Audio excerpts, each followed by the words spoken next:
students, in last class we understood the various concepts of macroeconomics, that is first chapter. Let me continuing discussion on the first chapter, the types of external trade. The types of external trade. There are two types of external trade, that is export trade and import trade. Already you understood this in previous year. The types of external trade. First one, export trade. Exports trade is nothing but goods and services that are produced in one country and sold to buyers in another country. It is called export trade. Export trade is nothing but the goods and services that are produced in one country and sold to buyers in another country. It is called export trade. And second one, import trade. Import is nothing but the purchase of goods and services by a domestic country from a abroad countries. Once again, I repeat the meaning of import trade. The purchase of goods and services by a domestic country from a abroad countries. This is called import trade. Here, and another concept here we can understand, that is factors of production are inputs. In last classes you understood the factors of production. Once again here we can understand these factors of production. Factors of production. In your examination they will ask in 2 marks what are the factors of production. Then you can be write land, labor, capital and organization. These are the factors of production, or also called inputs. Land. You know that land is a free gifted from a nature. Land is a free gifted from a nature. Land, labor. Labor is nothing but it is a workforce. The man workforce. Labor, capital. Capital includes the raw materials, buildings, vehicles, loanable fund, etc. Organization means a managing director or a owner of a firm. Land, labor, capital and organization. These are all the factors of production. And here, land is given reward for rent. Land is given reward for rent. Labor is given reward for wage. Capital is given reward for interest. And organization is given reward for profit. Because these are all factors of production are inputs participating in a particular production of goods and services. That's why the reward is given to these. Land is given reward for rent, labor is given reward for wage, capital is given reward for interest, and organization given reward for profit. These are all the factors of production. ವಿದ್ಯಾರ್ಥಿಗಳ ಕಳೆದ ಕ್ಲಾಸ್ನಲ್ಲಿ ನಾವು ಮೊದಲನೇ ಅಧ್ಯಾಯ ಭಾಗ B ಸಮಗ್ರ ಅರ್ಥಶಾಸ್ತ್ರ ಕೆಲವು ಪರಿಕಲ್ಪನೆಗಳನ್ನು ಅಧ್ಯಯನ ಮಾಡಿದ್ದೇವೆ. ಮುಂದುವರೆದು ಇವತ್ತಿನ ತರಗತಿಯಲ್ಲಿ ಬಾಹ್ಯ ವಲಯದ ವ್ಯಾಪಾರ. ಬಾಹ್ಯ ವಲಯದ ವ್ಯಾಪಾರ ನಿಮ್ಗೆ ಗೊತ್ತೇ ಇದೆ, ಆಂತರಿಕ ಮತ್ತು ಬಾಹ್ಯ. ಆಂತರಿಕ ಅಂದರೆ ನಮ್ಮ ದೇಶದ ಗಡಿ ಭೂಭಾಗದ ಒಳಗೆ, ಬಾಹ್ಯ ಅಂದರೆ ನಮ್ಮ ದೇಶದ ಹೊರಗಡೆ ಅಂದರೆ ವಿದೇಶ ಅಂತ ಕರಿತೀವಿ. ಹಾಗಾಗಿ ಇಲ್ಲಿ ಆಂತರಿಕ ವ್ಯಾಪಾರ, ಬಾಹ್ಯ ವ್ಯಾಪಾರ ಅಂತ ಬರ್ತದೆ. ನಾವಿಲ್ಲಿ ಏನಾದ್ರು ತಿಳ್ಕೊಳ್ತೀವಿ ಅಂದರೆ ಬಾಹ್ಯ ವಲಯದಲ್ಲಿನ ವ್ಯಾಪಾರ, ಎಕ್ಸ್ಟರ್ನಲ್ ಟ್ರೇಡ್. ಇಲ್ಲಿ ಎರಡು ಪ್ರಕಾರವಾಗಿ ನಾವು ಮಾಡ್ತೀವಿ, ಬಾಹ್ಯ ವಲಯದಲ್ಲಿನ ವ್ಯಾಪಾರವನ್ನು ಅಧ್ಯಯನ ಮಾಡ್ತೇವೆ. ಒಂದು ರಫ್ತು ವ್ಯಾಪಾರ, ಎರಡನೇದು ಆಮದು ವ್ಯಾಪಾರ. ರಫ್ತು ವ್ಯಾಪಾರ ಮತ್ತು ಆಮದು ವ್ಯಾಪಾರ.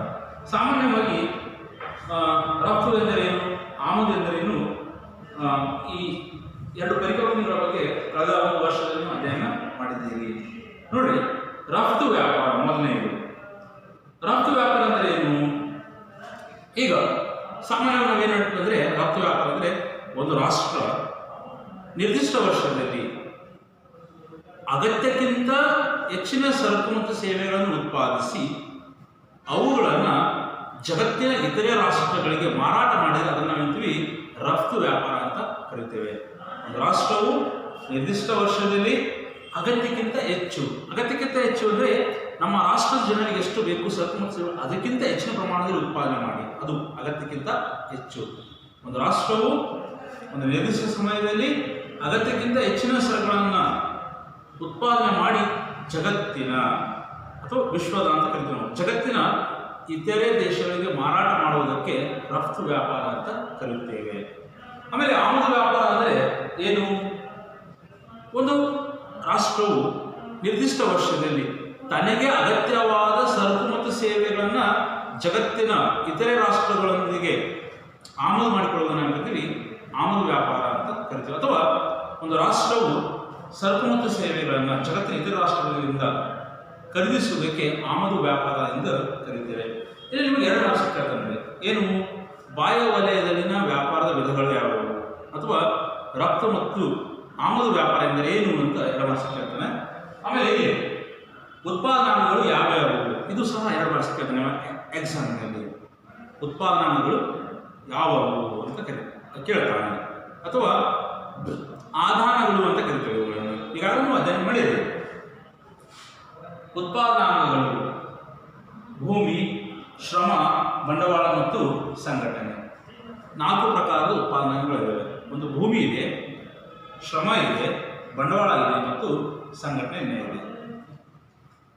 ಭೂಮಿಯ ಪ್ರತಿಫಲವಾಗಿ ನಾವೇನು ಮಾಡ್ತೀವಿ? ಗೇಣಿಯನ್ನು ಕೊಡ್ತೇವೆ. ಶ್ರಮದ ಪ್ರತಿಫಲವಾಗಿ ಕೂಲಿ, ಬಂಡವಾಳದ ಪ್ರತಿಫಲವಾಗಿ ಬಡ್ಡಿ, ಸಂಘಟನೆಯ ಪ್ರತಿಫಲವಾಗಿ ಲಾಭವನ್ನು ಕೊಡ್ತೇವೆ. ಅದಕ್ಕಾಗಿ ಇವು ಯಾವಾಗ ಕೊಡ್ತೇವೆ ಇವುಗಳಿಗೆ ಪ್ರತಿಫಲ ಅಂದರೆ, ಈ ಉತ್ಪಾದನಾಂಗಗಳು ಯಾವುದೇ ಒಂದು ನಿರ್ದಿಷ್ಟ ಉತ್ಪಾದನಾ ಚಟುವಟಿಕೆಯಲ್ಲಿ ಭಾಗವಹಿಸಿದಾಗ ಮಾತ್ರ ಅವಳ ಪ್ರತಿಫಲವಾಗಿ ಗೇಣಿ, ಕೂಲಿ, ಬಡ್ಡಿ ಮತ್ತು ಲಾಭವನ್ನು ಕೊಡ್ತೇವೆ. ಇವು ಉತ್ಪಾದನಾಂಗಗಳು ಅಂತ ಕೇಳಲಾಗ್ತದೆ. ಇದು ನಿಮಗೆ 2 ಮಾರ್ಕ್ಸಿಗೆ ಕೇಳಲಾಗ್ತದೆ. ಆಮೇಲೆ ಇಲ್ಲಿ ಸೂಕ್ಷ್ಮ ಮತ್ತು ಸಮಗ್ರ ಅರ್ಥಶಾಸ್ತ್ರದ ನಡುವಿನ ವ್ಯತ್ಯಾಸ ಬರೆಯಿರಿ ಅಂತ ನಿಮ್ಮ ವಾರ್ಷಿಕ ಪರೀಕ್ಷೆಯಲ್ಲಿ 4 ಮಾರ್ಕ್ಸ್ಗೆ ಕೇಳ್ತಾರೆ. Write the differences between micro and macro economics. Write the differences between micro and macro economics. ಸೂಕ್ಷ್ಮ ಮತ್ತು ಸಮಗ್ರ ಅರ್ಥಶಾಸ್ತ್ರದ ನಡುವಿನ ವ್ಯತ್ಯಾಸದ ಏನಿದೆ? ಈಗಾಗಲೇ ಇದರ ಬಗ್ಗೆ ನೀವು ಸಾಕಷ್ಟು ಅಧ್ಯಯನ ಮಾಡಿದ್ದೀರಿ, ಆದರೂ ಸಹ ಆ ಪಾಯಿಂಟ್ಸ್ಗಳನ್ನು ಇಲ್ಲಿ ನಿಮಗೆ ಎಕ್ಸ್ಪ್ಲೇನ್ ಮಾಡ್ತೀನಿ. ಸೂಕ್ಷ್ಮ ಅರ್ಥಶಾಸ್ತ್ರ ಮತ್ತು ಸಮಗ್ರ ಅರ್ಥಶಾಸ್ತ್ರ. ಮೊದಲು ಸೂಕ್ಷ್ಮ ಅರ್ಥಶಾಸ್ತ್ರ, ಮೊದಲನೇ ಅಂಶ. ಸೂಕ್ಷ್ಮ ಅರ್ಥಶಾಸ್ತ್ರವು ಪ್ರಮುಖವಾಗಿ ವೈಯಕ್ತಿಕ ಆರ್ಥಿಕ ಘಟಕಗಳಾದ ಒಂದು ಉದ್ಯಮ ಘಟಕ, ಒಂದು ಕೈಗಾರಿಕೆ, ಒಬ್ಬ ಅನುಭೋಗಿ, ಒಂದು ವಸ್ತುವಿನ ಬೆಲೆ ಇತ್ಯಾದಿಗಳ ವರ್ತನೆಗೆ ಸಂಬಂಧಿಸಿದಂತೆ ಅಧ್ಯಯನ ಮಾಡುತ್ತದೆ. ನೋಡ್ರಿ, ಸೂಕ್ಷ್ಮ ಅರ್ಥಶಾಸ್ತ್ರ ಏನು ಮಾಡ್ತದ? ಇದು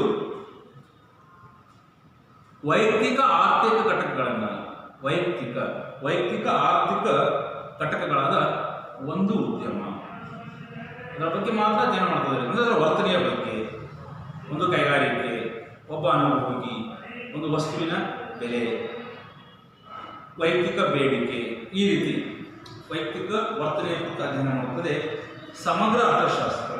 ಅದರಲ್ಲಿ ಮೊದಲನೇ ಅಂಶ, ಸಮಗ್ರ ಅರ್ಥಶಾಸ್ತ್ರವು ಆರ್ಥಿಕತೆಯ ಸಮಗ್ರ ಬೇಡಿಕೆ, ಸಮಗ್ರ ಪೂರೈಕೆ, ಒಟ್ಟು ದೇಶೀಯ ಉತ್ಪಾದನೆ, ರಾಷ್ಟ್ರೀಯ ಆದಾಯ, ಸಮಗ್ರ ಉದ್ಯೋಗ ಮುಂತಾದ ವಿಷಯಗಳ ಕುರಿತು ಸಮಗ್ರವಾಗಿ ಅಧ್ಯಯನ ಮಾಡುತ್ತದೆ. ಇದು ಮೊದಲನೆಯ ಪಾಯಿಂಟ್. ಅದೇ ರೀತಿ ಇಂಗ್ಲಿಷ್ ಮೀಡಿಯಂನಲ್ಲಿ ಫಸ್ಟ್ ಒನ್ ಮೈಕ್ರೋ ಎಕನಾಮಿಕ್ಸ್ನಲ್ಲಿ it studies the behaviour of a firm and industry and consumer etc. It studies the behavior of a firm, an industry, a consumer, etc. In macroeconomics, first one, it studies the aggregate demand, aggregate supply, gross domestic product, national income, etc. ಇನ್ನು ಎರಡನೇದು ವ್ಯತ್ಯಾಸ, ಸೂಕ್ಷ್ಮ ಅರ್ಥಶಾಸ್ತ್ರವು ಆರ್ಥಿಕತೆಯಲ್ಲಿನ ಭಾಗಶಃ ಸಮತೋಲನವನ್ನು ಅಧ್ಯಯನ ಮಾಡುತ್ತದೆ. ಸೂಕ್ಷ್ಮ ಅರ್ಥಶಾಸ್ತ್ರವು ಆರ್ಥಿಕತೆಯಲ್ಲಿನ ಭಾಗಶಃ ಸಮತೋಲನವನ್ನು ಅಧ್ಯಯನ ಮಾಡುತ್ತದೆ. ಸಮಗ್ರ ಅರ್ಥಶಾಸ್ತ್ರದಲ್ಲಿ ಎರಡನೆಯ ವ್ಯತ್ಯಾಸ, ಸಮಗ್ರ ಆರ್ಥಿಕತೆಯು ಆರ್ಥಿಕತೆಯಲ್ಲಿನ ಸಾಮಾನ್ಯ ಸಮತೋಲನವನ್ನು ಅಧ್ಯಯನ ಮಾಡುತ್ತದೆ. ಸಾಮಾನ್ಯ ಸಮತೋಲನವನ್ನು ಅಧ್ಯಯನ ಮಾಡುತ್ತದೆ. ನೋಡ್ರಿ, ಸೂಕ್ಷ್ಮ ಅರ್ಥಶಾಸ್ತ್ರ ಏನಿದೆ ಇದು ಆರ್ಥಿಕತೆಯಲ್ಲಿನ ಭಾಗಶಃ ಸಮತೋಲನವನ್ನು ಅಧ್ಯಯನ ಮಾಡುತ್ತದೆ. ಅಂದರೆ ಒಂದು ಭಾಗ, ಆರ್ಥಿಕತೆಯಲ್ಲಿನ ಒಂದು ಭಾಗ ಮಾತ್ರ ಇದು ಅಧ್ಯಯನ ಮಾಡುತ್ತದೆ, ಭಾಗಶಃ ಸಮತೋಲನ. ಸಮಗ್ರ ಅರ್ಥಶಾಸ್ತ್ರದಲ್ಲಿ ಸಾಮಾನ್ಯ ಸಮತೋಲನವನ್ನು ಅಧ್ಯಯನ ಮಾಡುತ್ತದೆ. Second one, the differences of microeconomics. It studies the partial equilibrium of an economy. It studies the partial equilibrium of an economy, and that's that means macroeconomics. It studies the general equilibrium. It studies the general equilibrium of an economy. It studies the general equilibrium of an economy. ಇನ್ನು ಮೂರನೇ ವ್ಯತ್ಯಾಸ, ಸೂಕ್ಷ್ಮ ಅರ್ಥಶಾಸ್ತ್ರ. ಸೂಕ್ಷ್ಮ ಅರ್ಥಶಾಸ್ತ್ರದ ವ್ಯಾಪ್ತಿ ಸಂಕುಚಿತವಾಗಿದೆ. ಸೂಕ್ಷ್ಮ ಅರ್ಥಶಾಸ್ತ್ರದ ವ್ಯಾಪ್ತಿ ಸಂಕುಚಿತವಾಗಿದೆ. ಆ ಸೈಡ್ ಸಮಗ್ರ ಅರ್ಥಶಾಸ್ತ್ರದಲ್ಲಿ ಸಮಗ್ರ ಅರ್ಥಶಾಸ್ತ್ರದ ವ್ಯಾಪ್ತಿ ವಿಶಾಲವಾದುದಾಗಿದೆ. ನೋಡ್ರಿ, micro economics is A narrow concept, macro economics is a broader concept. ಮೂರನೇ ವ್ಯತ್ಯಾಸ ಏನು? ಸೂಕ್ಷ್ಮ ಅರ್ಥಶಾಸ್ತ್ರದ ವ್ಯಾಪ್ತಿ ಏನಿದು ಸಂಕುಚಿತ. ಯಾಕೆ? ಒಂದು ವಸ್ತುವಿನ ಬೆಲೆಯ ಬಗ್ಗೆ ಅಧ್ಯಯನ ಮಾಡುತ್ತದೆ, ಒಬ್ಬ ಅನುಭೋಗಿಯ ವರ್ತನೆಯ ಬಗ್ಗೆ ಅಧ್ಯಯನ ಮಾಡುತ್ತದೆ, ಒಂದು ಉದ್ಯಮ ಘಟಕದ ಬಗ್ಗೆ ಅಧ್ಯಯನ ಮಾಡುತ್ತದೆ. ಹಾಗಾಗಿ ಇದರ ವ್ಯಾಪ್ತಿ ಏನಿದೆ ಸಂಕುಚಿತ. ಯಾವ ಫಾರ್ ಎಕ್ಸಾಂಪಲ್, ಈಗ ನಿಮ್ಮ ಒಂದು ಬಿಲ್ಡಿಂಗ್ ಇದೆ, ಕಾಲೇಜಿನ ಬಿಲ್ಡಿಂಗ್, ಸುಮಾರು ಒಂದು 10 ರೂಮ್ ಇರ್ತವೆ. ಅದರಲ್ಲಿ ನಾವು ಕೇವಲ ಒಂದು ರೂಮನ್ನು ಮಾತ್ರ ಉದಾಹರಣೆಗೆ ತೆಗೆದುಕೊಳ್ತೇವೆ. ಅಂದರೆ ಆ ರೂಮಿನ ವಿನ್ಯಾಸದ ಬಗ್ಗೆ ಆಗಿರ್ಬೋದು, ಅದರ ಒಂದು ಫೆಸಿಲಿಟೀಸ್ ಆಗಿರ್ಬೋದು, ಆ ರೂಮಿನ ಬಗ್ಗೆ ಮಾತ್ರ ಅಧ್ಯಯನ ಮಾಡೋದು. ಅದೇ ರೀತಿ ವ್ಯಾಪ್ತಿ ಏನಿದು ಸಂಕುಚಿತ. ಸಮಗ್ರ ಅರ್ಥಶಾಸ್ತ್ರದ ವ್ಯಾಪ್ತಿ ವಿಶಾಲವಾದದ್ದಾಗಿದೆ. It's a broader concept. Micro is a narrow concept, macro is a broader concept. ಸಮಗ್ರವಾಗಿ ನಾವು ಅಧ್ಯಯನ ಮಾಡುತ್ತೇವೆ. ಫೋರ್ತ್ ಒನ್, ಸೂಕ್ಷ್ಮ ಅರ್ಥಶಾಸ್ತ್ರದಲ್ಲಿ ಪ್ರತಿ ಆರ್ಥಿಕ ಪ್ರಾತಿನಿಧಿಕ ಸಂಸ್ಥೆಯು ತನ್ನ ಸ್ವಂತ ಹಿತಾಸಕ್ತಿ ಮತ್ತು ಕಲ್ಯಾಣದ ಬಗ್ಗೆ ಚಿಂತಿಸುತ್ತದೆ. ಸೂಕ್ಷ್ಮ ಅರ್ಥಶಾಸ್ತ್ರದಲ್ಲಿ ಪ್ರತಿ ಆರ್ಥಿಕ ಪ್ರಾತಿನಿಧಿಕ ಸಂಸ್ಥೆಯು ತನ್ನ ಸ್ವಂತ ಹಿತಾಸಕ್ತಿ ಮತ್ತು ಕಲ್ಯಾಣದ ಬಗ್ಗೆ ಚಿಂತಿಸುತ್ತದೆ. ಸಮಗ್ರ ಅರ್ಥಶಾಸ್ತ್ರದ ನಾಲ್ಕನೇ ವ್ಯತ್ಯಾಸ, ಸಮಗ್ರ ಅರ್ಥಶಾಸ್ತ್ರದ ಉದ್ದೇಶವು ದೇಶದ ಗರಿಷ್ಠ ಹಿತಾಸಕ್ತಿ ಮತ್ತು ಕಲ್ಯಾಣವನ್ನು ಚಿಂತಿಸುತ್ತದೆ. Fourth one, it is a thinking self-welfare of an economy. It is a thinking self-welfare of economy. That's the fourth one. It is thinking maximum welfare of whole economy. ನೋಡ್ರಿ, ಸೂಕ್ಷ್ಮ ಅರ್ಥಶಾಸ್ತ್ರದಲ್ಲಿ ಏನಿದೆಯಲ್ಲ, ಪ್ರತಿಯೊಂದು ಪ್ರಾತಿನಿಧಿಕ ಆರ್ಥಿಕತೆಯು ಸ್ವಂತ ಹಿತಾಸಕ್ತಿ ಮತ್ತು ಕಲ್ಯಾಣದ ಬಗ್ಗೆ ಮಾತ್ರ ಚಿಂತಿಸುತ್ತದೆ. ಅಂದರೆ ಒಬ್ಬ ವ್ಯಕ್ತಿಯ ಹಿತಾಸಕ್ತಿ ಮತ್ತು ಕಲ್ಯಾಣದ ಬಗ್ಗೆ ಚಿಂತಿಸ್ತದೆ ಸೂಕ್ಷ್ಮ ಅರ್ಥಶಾಸ್ತ್ರ. ಆದರೆ ಸಮಗ್ರ ಅರ್ಥಶಾಸ್ತ್ರ ಇಡೀ ರಾಷ್ಟ್ರದ ಜನರ ಕಲ್ಯಾಣದ ಬಗ್ಗೆ ಚಿಂತಿಸ್ತದೆ ರೀ. ಆಮೇಲೆ ಐದನೇದು ಲಾಸ್ಟ್ ಒನ್, ಸೂಕ್ಷ್ಮ ಅರ್ಥಶಾಸ್ತ್ರವು ವೈಯಕ್ತಿಕ ಮಾರುಕಟ್ಟೆ ಬೇಡಿಕೆ ಮತ್ತು ಪೂರೈಕೆಯ ಅಧ್ಯಯನವಾಗಿದೆ. ಸೂಕ್ಷ್ಮ ಅರ್ಥಶಾಸ್ತ್ರ ಏನಿದೆ ಇದು ವೈಯಕ್ತಿಕ ಮಾರುಕಟ್ಟೆಯ ಬೇಡಿಕೆ ಮತ್ತು ಪೂರೈಕೆಯ ಅಧ್ಯಯನವಾಗಿದೆ. ಆ ಕಡೆ ಸಮಗ್ರ ಅರ್ಥಶಾಸ್ತ್ರವು ದೇಶದ ಸಮಗ್ರ ಬೇಡಿಕೆ ಮತ್ತು ಸಮಗ್ರ ಪೂರೈಕೆಯ ಅಧ್ಯಯನವಾಗಿದೆ. Fifth one, it studies the individual market demand and supply. It studies the individual demand and market supply. That's macroeconomics. It studies the aggregate demand and aggregate supply of an economy. ನೋಡ್ರಿ, ಈ ಸೂಕ್ಷ್ಮ ಅರ್ಥಶಾಸ್ತ್ರ ಏನಿದೆಯಲ್ಲ ಕೇವಲ ವೈಯಕ್ತಿಕ ಬೇಡಿಕೆ ಮತ್ತು ಪೂರೈಕೆ ಬಗ್ಗೆ ಅಧ್ಯಯನ ಮಾಡುತ್ತದೆ. ಸಮಗ್ರ ಅರ್ಥಶಾಸ್ತ್ರ ಏನಿದೆಯಲ್ಲ ಇಡೀ ರಾಷ್ಟ್ರದ ಎಲ್ಲ ಜನರ ಸಮಗ್ರ ಬೇಡಿಕೆ ಮತ್ತು ಸಮಗ್ರ ಪೂರೈಕೆಯನ್ನು ಅಧ್ಯಯನ ಮಾಡ್ತದೆ. ಇದು ವ್ಯತ್ಯಾಸ, ಸೂಕ್ಷ್ಮ ಮತ್ತು ಸಮಗ್ರ ಅರ್ಥಶಾಸ್ತ್ರ ನಡುವಿನ ವ್ಯತ್ಯಾಸ. 4 ಮಾರ್ಕ್ಸಿಗೆ ನಿಮ್ಮ ಎಕ್ಸಾಮ್ಗೆ ಕೇಳ್ತಾನೆ. ಸೂಕ್ಷ್ಮ ಮತ್ತು ಸಮಗ್ರ ಅರ್ಥಶಾಸ್ತ್ರದ ನಡುವಿನ ವ್ಯತ್ಯಾಸ ಬರೆಯಿರಿ ಅಂತ ಕೇಳ್ತಾನೆ. Right the differences between micro and macro economics. Fix question 4 marks ನಮಗೆ ಲಭ್ಯ ಇದೆ.